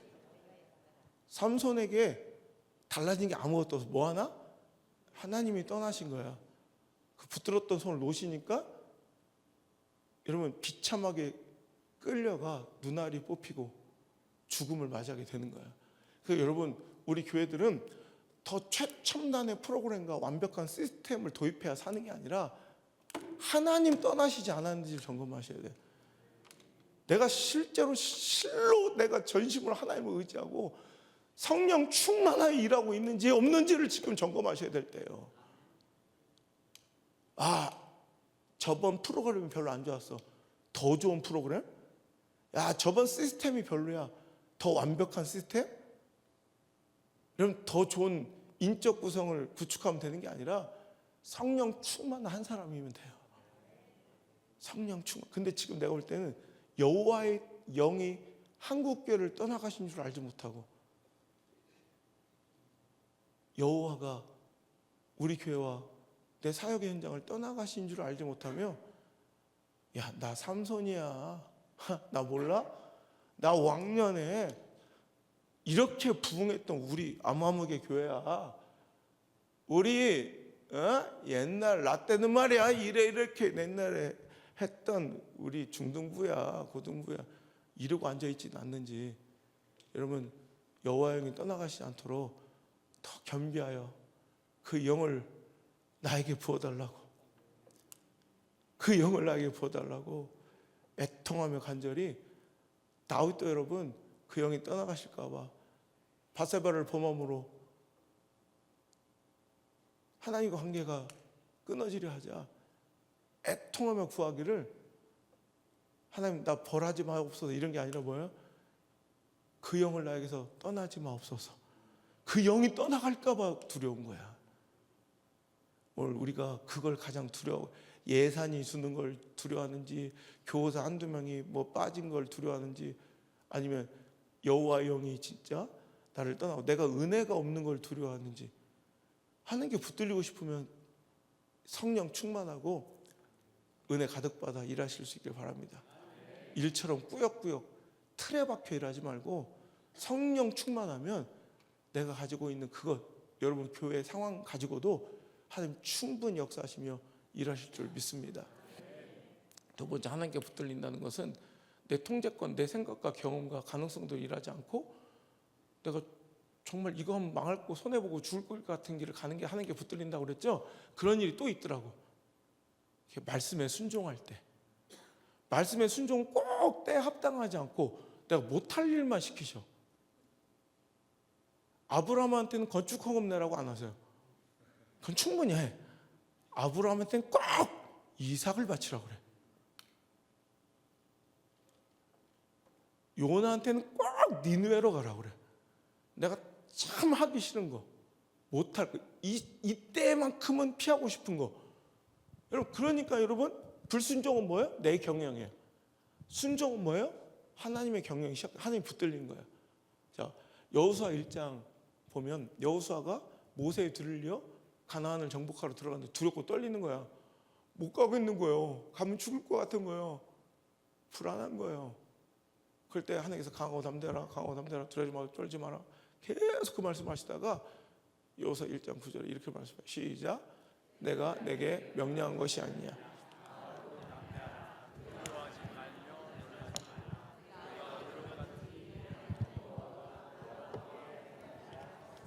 자, 보세요.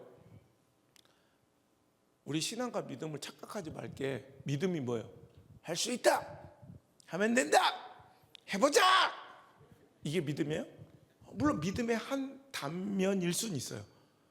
근데 이게 다 믿음이 아니에요. 왜냐하면 할 수 있다의 전제가 중요한 거예요. 왜 할 수 있는데? 내가 어디로 가지 내가 함께 동행해, 즉 내가 널 붙들어 주니까 두려워하지 않아도 돼. 그럼 하나님 왜 붙들어 주신대 나를? 오늘 1장 9절에 뭐예요? 답이 나와 있는데 내가 너한테 시킨 일 아니냐, 내가 너에게 명한 것이 아니냐, 내가 너한테 명령한 거잖아. 자, 이거 여호수아야, 왜 떨어? 왜 무서워해?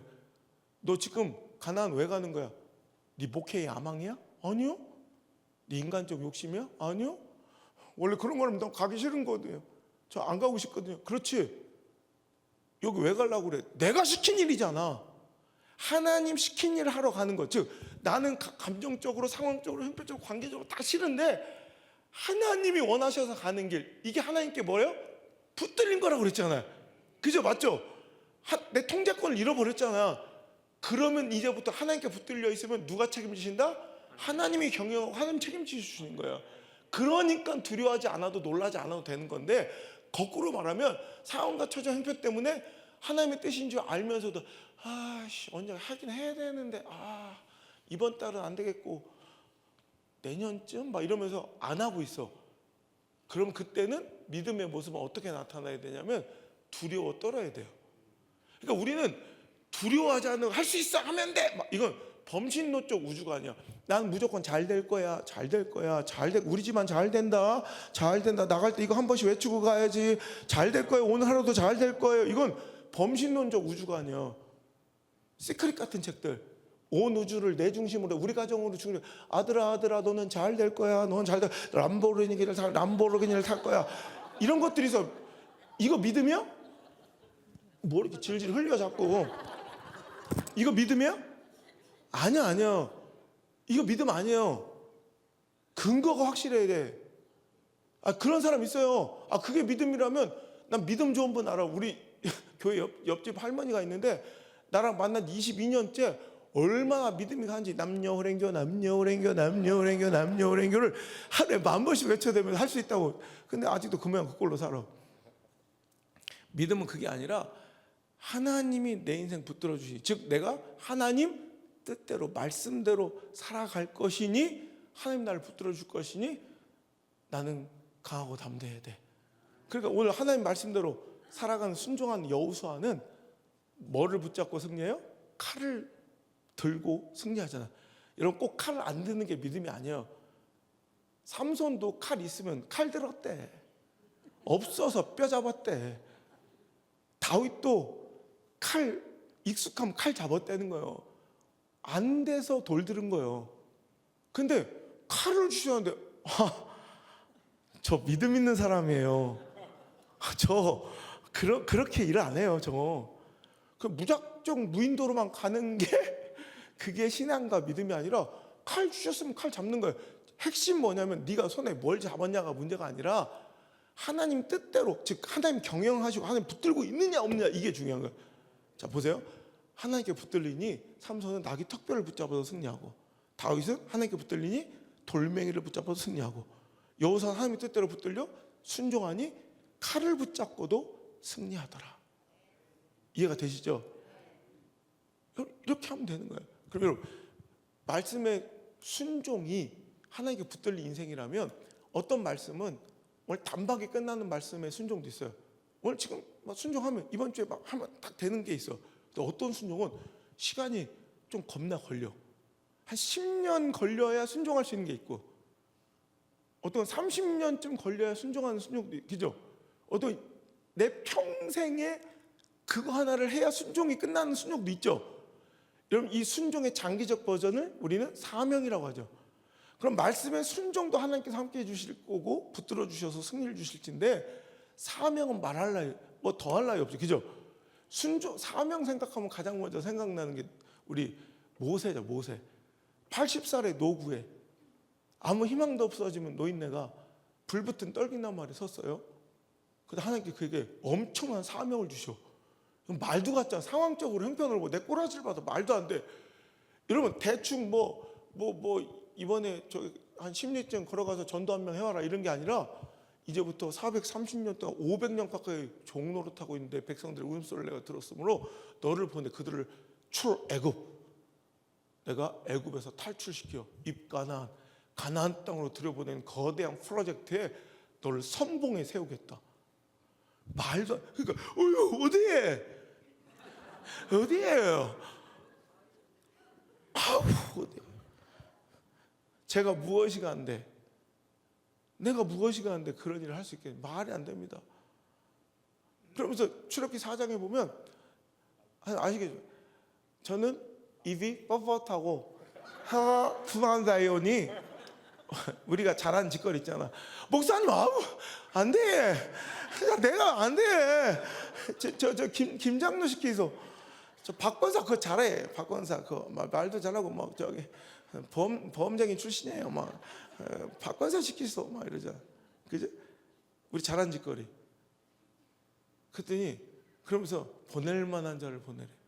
그게 하나님의 역사. 내가 붙들리기를 거부하는 거야. 그 하나님의 역사가 일어나지 않지. 그죠? 그러니까 여러분, 나는 그래요. 난 입이 뻣뻣하고 혀가 둔한 자다. 물론 그 상황, 나이가 80이요. 거기다 여러분, 입이 뻣뻣하고 혀가 둔한 자라는 거는 나는 생각해 볼 때 그게 이제 저는 언어적 장애, 막 이렇게 이런 핸디캡이라고 생각하는 게 아니라 저는 이 랭귀지의 문제라고 보는 거예요.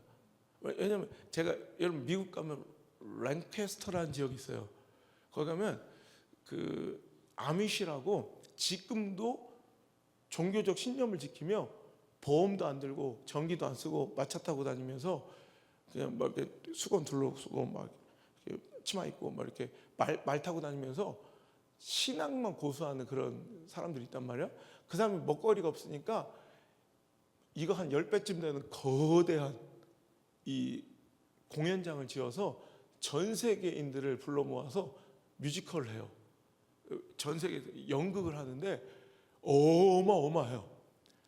테마가 7개인가 뭐 6개인데 내가 고를 수 없고 그 시즌에 가면 그 시즌에 하는 걸 봐야 돼. 다윗도 있고 뭐 예수님도 있고 다니엘도 있고 모세도 있고 막 있는데 전 모세 편을 봤는데 어마어마해. 그냥 이게 아니야. 막 얼마나 스펙타클한지 막 진짜 막 출애굽 시작되나 내 옆으로 막 갑자기 뭐야 그때 뭐야 낙타 새끼가 제 옆에 지나가. 관객 옆으로 진짜 막 낙타가 그냥 막 나게 똥을 막 싸면 그 노예 분장한 사람들 이러면서 똥 치면서 가. 진짜 진짜 대단해. 어마어마. 근데 거기서 보니까 모세를 이렇게 진짜 이렇게 핸디캡 있는 사람으로 묘사를 했던. 저는 저게 좀 입이 뻣뻣하고 혀가 둔하다는 건 제 생각에는 랭귀지 문제인 게 80살의 모세는 40년 동안 어디서 살았어요? 이집트 왕궁에 살았어요. 그러니까 그의 모국어는 이집트 말이라고 보는 게 맞아요. 물론 어머니 유머가 좀 가르쳐준 뭐 이런 게 있어요. 그건 테이블 토크 정도, 스몰 토크 정도지. 여러분 한국에서 태어나니까 중학생만 가도요. 여러분 한 10년 정도만 살아도 그냥 스몰 토크 정도, 뭐 테이블 토크. 밥 먹었어? 김치 매워. 엄마 싫다 김치. 막 이 정도 하지 말 잘 못해요. 진짜. 근데 40년을 이집트 말을 원어민으로 살았다니까. 그런 말. 그리고 40년은 미디안 광야에서 이방인의 언어로 살았어요. 그러면 여러분 80년을 한국어를 안 썼다. 한국어 그래 잘할 것 같아요, 여러분?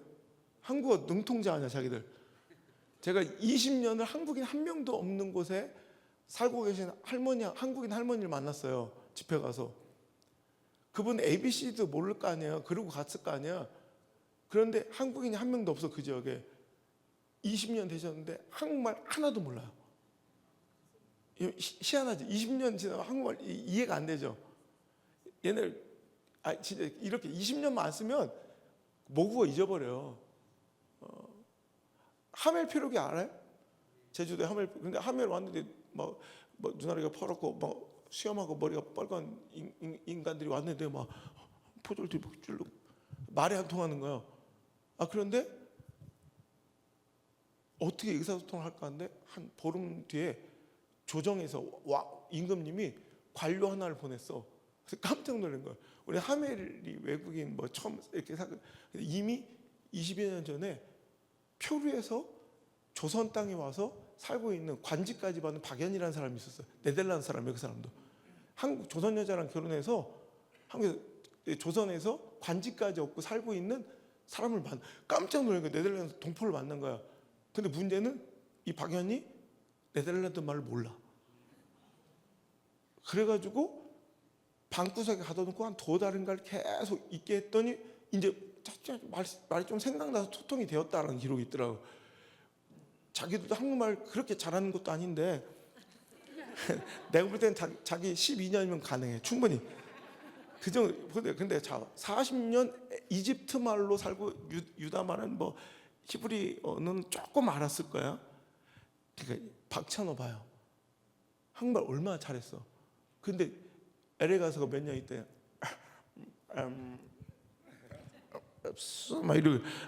막 이러잖아, 재수없게. 그런데 여러분 80년을 외국어로 살았는데 언어가 능숙할 수 없어. 근데 이게 어떤 단순 막노동도 아니고 뭐 하는 거야?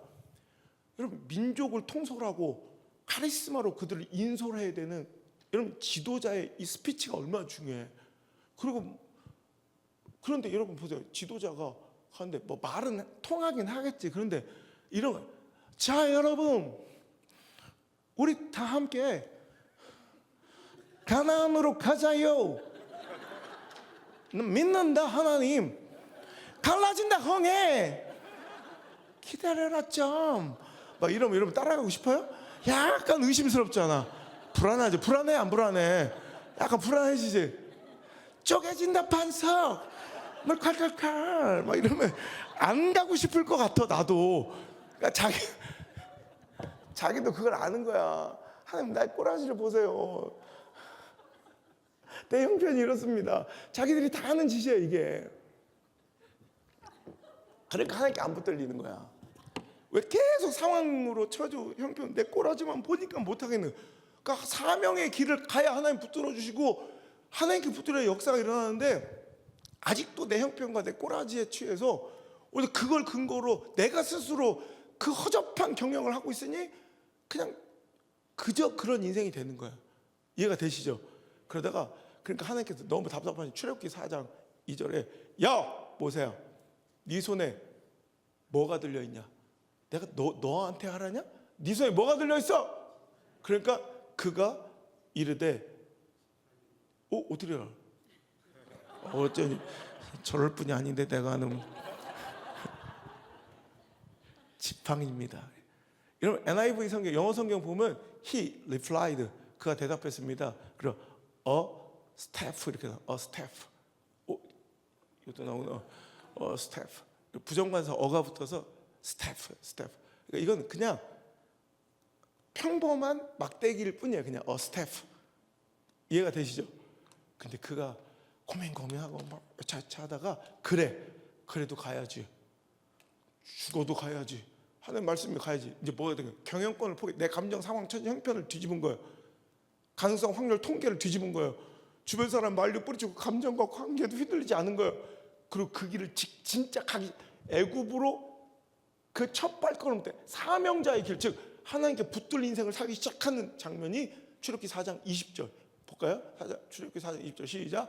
모세와 그의 아내 아들들을 나귀에 태우고 애굽으로 돌아갔는데 모세가 하나님의 지팡이를 손에 잡았더라. 사명자의 인생을 시작하니까 아까는 스태프 그냥 마른 막대기 들고 있던 자가 지금 뭘 들고 있어요? 하나님의 지팡이. 여러분 NIV 성경으로 변환하면 이거예요. 그가 뭘 잡고 있대요?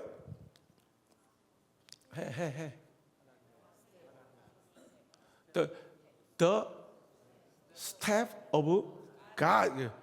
그는 툭 잡았다.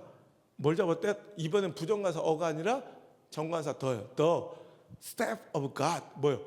하나님. 이건 더 정관사 더가 붙으면 이건 뭐야?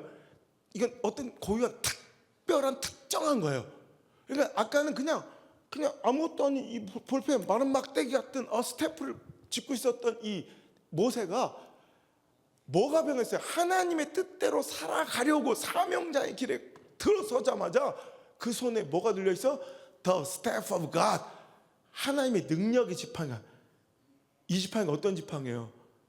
홍해를 갈라버리고 반석을 깨트려 생수를 터친 지팡이고 이스라엘 백성을 인도한 지팡이에요. 할렐루야. 그 지팡이를 어디 가서 바꿔온 게 아니라 내가 붙잡고 있던 허접한 스태프가 하나님의 능력의 손에 붙들리니까 바로 The staff of God, 그 능력을 바라는 지팡이가 되는 거예요. 하나님께 붙들리면 삼손처럼 낙이 턱뼈를 붙잡아도 승리하고, 성령 충만하면 하나님께 붙들리면 다윗처럼 돌멩이 붙잡아도 승리하고, 하나님께 붙들리면 여호수아처럼 말씀에 순종하니 칼을 붙잡아도 승리하고, 그 사명 따라 살아 하나님께 붙들리면 모세처럼 지팡이를 붙잡아도 승리한다.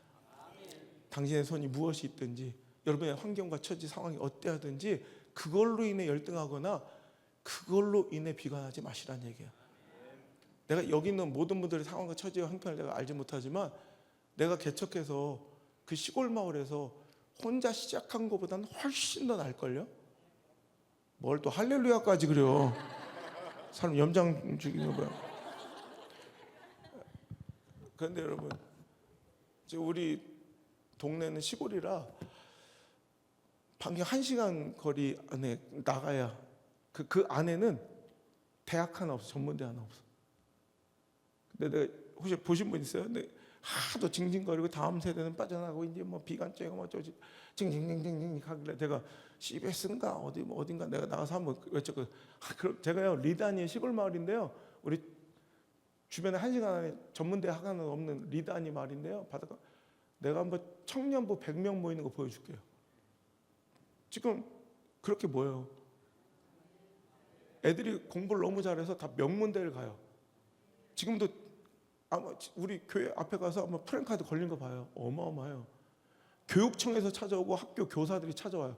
도대체 이놈의 교회는 뭐냐? 이 정도로 애들이 어떻게 공부를 잘합니까? 목사님 닮아서 그렇습니다. 다 그래요. 진짜 그래요. 일일이 다 해가지고 우리 애들 공부 자식 새끼 잘 되는 교회로 유명해요. 그런데 그 아이들이 더 잘 된 건 뭔지 알아요? 서울에만 해도 몇십 명 애들 그 명문대를 다니는데 그 아이들이 다 KTX를 타고 데려와, 주일마다. 그걸 위해서 아르바이트를 하고 장학금 500만 원씩 한 명씩 다 전액장을 받아서 그거 하나님께 천열명 다 드려. 이게 우리 교회는 부시럭좀 거리지만 지금 중요한 얘기요. 그냥 몰라. 우리 교회는 이렇게 새벽 기도를 하잖아. 그 시골에서 입이 터져가지고 새벽 기도를 하면 뭐 100몇십 명 이렇게 모인단 말이야, 새벽에. 그러면 그 중에 주일학교, 중고청 다음 세대 애들이 노인들보다 더 많아요. 새벽 기도인이. 아마 이런 교회 전국에 없을걸, 전 세계에. 일단 100명, 120명, 뭐 영상으로 뭐 드리는 사람 몇십 명 더 되지만, 그럼 한 60명 이상은 우리 다음 세대들이 와서 나라와 민족 위해서, 지 엄마 아빠 신앙을 위해서, 하나님 저 집사라는 게 저래서야 되겠습니까? 저 하나님 치시기 전에 돌아와야 될 텐데 이러면서 우리 애들이 지 엄마를 위해서 기도해 주시, 아빠를. 기가 막히지 않아요?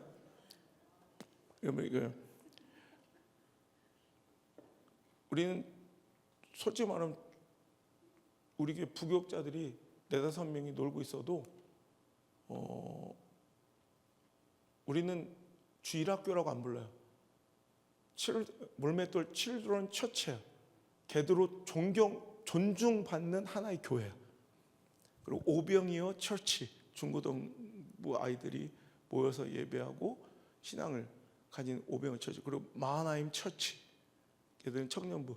근데 놀라운 거는 오병이어 중고등부와 대학부에 교육자가 없어서, 저 교육자도 놀고 먹는 애들 있잖아, 저기 뒤에. 그런데 우리는 담당 교육자를 안 세워요. 우리 교사들이 훨씬 더 열정적이고 훨씬 더 희생적이고 훨씬 더 영혼을 사랑해. 아니면 미안하다, 내가 잘못 봤으면 미안하다. 그래서 청년부에도 담당 교육자가 없어요. 중고등부에도 담당 교육자가 없어요. 그런데 계속 붕해요. 이번에 청년부들은 지들끼리 기도하고 지들끼리 막 논의해서 시골에서 청년들을 만날 접점이 없잖아. 대학교를 했으면 캠퍼스 전도라도 나갔는데. 그러니까 이번에 내가 놀라운 건, 이번 청년부들이 여기도 뭐 담당 있으면 잘, 러닝이 굉장히 트렌디 하잖아요.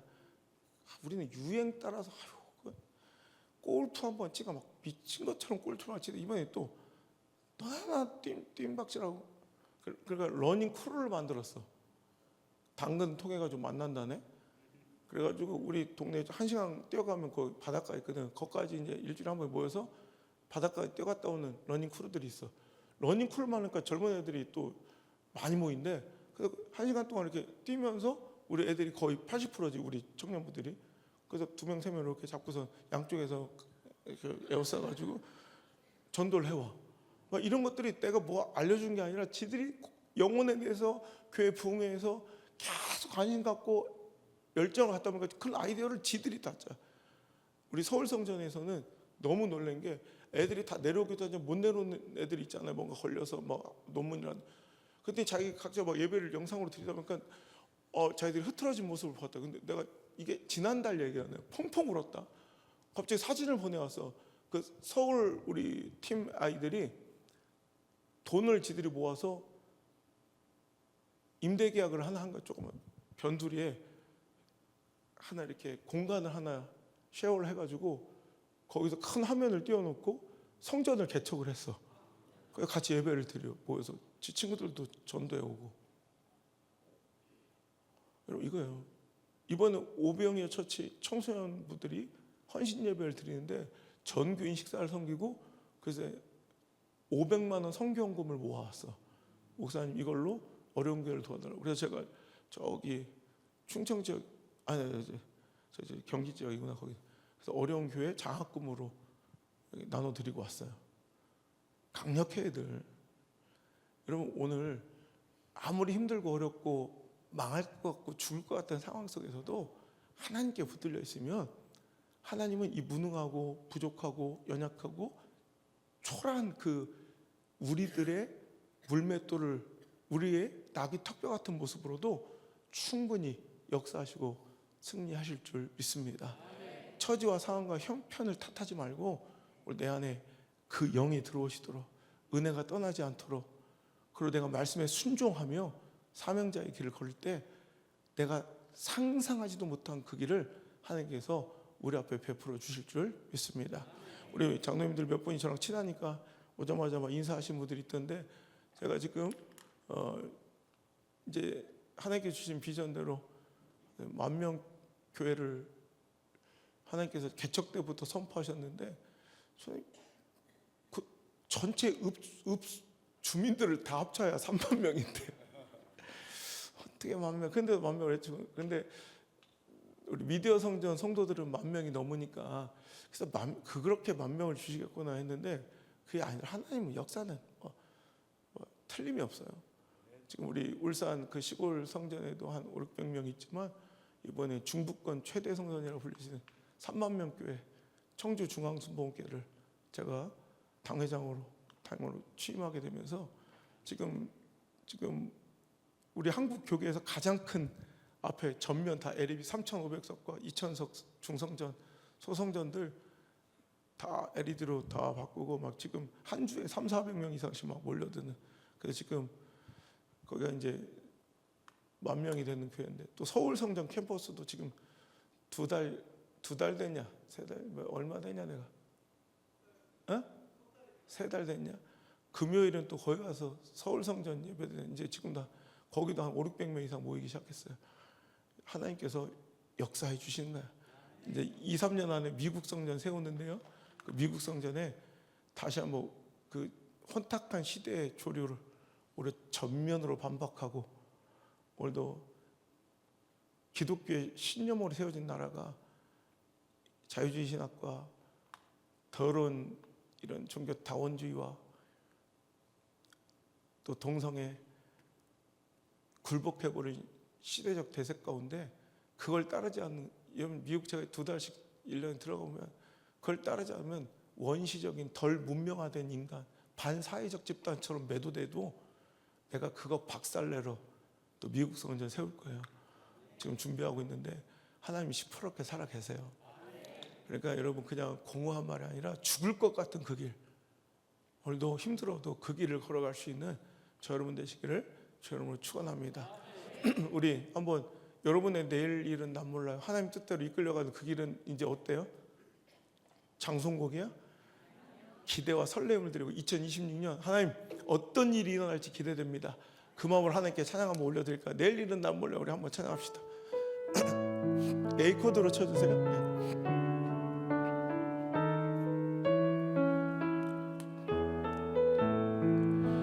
내일 일은 난 몰라요. 하루하루 살아요. 불행이나 요행함도 내 뜻대로 못해요. 험한 이 길 가고 가도 끝은 없고 고네요. 주님 예수 팔레미사 내 손 잡아주소서. 내일 일은 난 몰라요. 장래일도 몰라요. 아버지여 날 붙드사 평탄한 길 주. 내일 일은 난 몰라요. 내일 일은 난 몰라요. 장래일도 몰라요. 아버지여 날 붙드사 평탄한. 다시 한번 내일 일은 난 몰라요. 장래일도 몰라요. 아버지 날 붙들어 주옵소서. 평탄한 길. 불과 같은 성령이여, 불과 같은 성령이여, 내 맘에 항상 계셔. 천국 가는 그날까지 주여 지켜주. 다시 한번 불과 같은 성령이여, 내 맘에 항상 떠나가지 마시고 천국 가는 그날까지 주여 지켜주. 다시 한번 불과 같은 성령이여, 내 맘에 항상 계셔.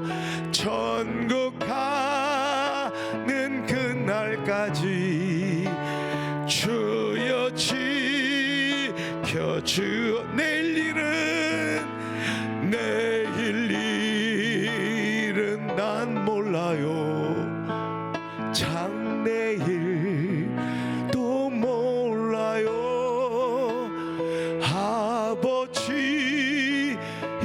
날 붙드사 평탄한 길 주옵소서. 사랑의 주 하나님, 은혜 감사합니다. 우리를 교사로 세워주시고 2026년을 설레게 기대할 수 있도록 오늘 이 자리에 우리를 불러 모아 하나님의 영이, 여호와의 영이 우리에게 임하시니 감사합니다. 오늘도 다른 것이 부족함이 아니요, 하나님이 떠나가지 않는 교회, 성령이 떠나가시지 않는 사역들이 될 수 있도록 우리 교사들을 붙들어 주옵소서. 지켜 주옵소서. 삼손에게 임하였던 갑자기 임한 그 영이 오늘 이 자리에 모여있는 모든 교사들에게 임하게 도와 주옵소서. 다윗을 크게 감동시킨 여호와의 영이 오늘도 사랑하는 우리 다음 세대를 품고 눈물 흘리는 우리 교사들에게 오늘도 충만하게 임할지어다. 상황과 처지와 형편이 아니라 오늘도 하나님 꼭 붙들고 하나님께 붙들려 오늘도 각자의 처지와 상황 가운데 승리하고 부응하며 하나님의 살아계심을 증거하는 아름다운 시대의 종들 다 될 수 있도록 역사하여 주옵소서. 나의 사랑, 언제나 오르신, 단 한 번도 실수가 없으신, 나를 향한 그 사랑이 조금도 변함없으신 우리 구주 예수님의 이름으로 기도합니다. 아멘. 할렐루야.